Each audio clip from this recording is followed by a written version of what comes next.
iti ana ngā hope, mene ana ngā kanohi, amama ana ngā reo o ngā wāhine o te rerenga kōtuku. Kia pupuri tonu i te mana o tō mātou iwi, kia eke anō ki taumata kē. Ahakoa kei te hea puna koe he whawhai kei te haere.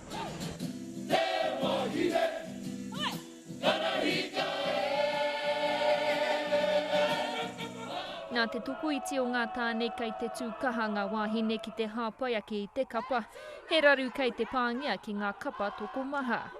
Our down has probably been trying to pull a full team together, and we're short of men.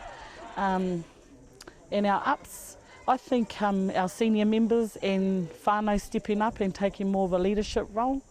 So stepping out and taking items or teaching the team things that they're probably really good at, like their skill-based stuff. So that's probably been an up for us.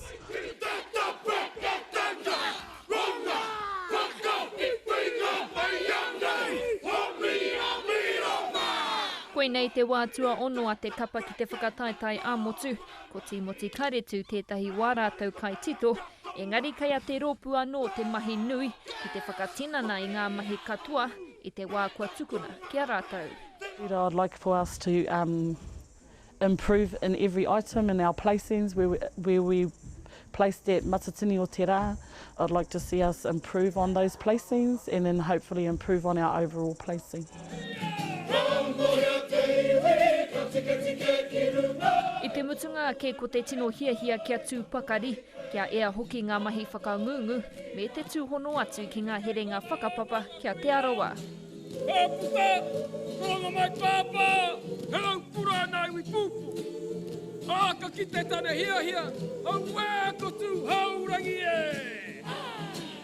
Katira mai e tokuri pēne. Ki te uru atu rātau ki ngā whenua toa kaore rānei, ka whakanui tonu ngā mahi kua mahia, me te whakaatu atu e kaha tonu ana a Ngāti Kahungunu whānui ki te whakataetai me ngā toa o te motu. Irana Smith, Te Karere.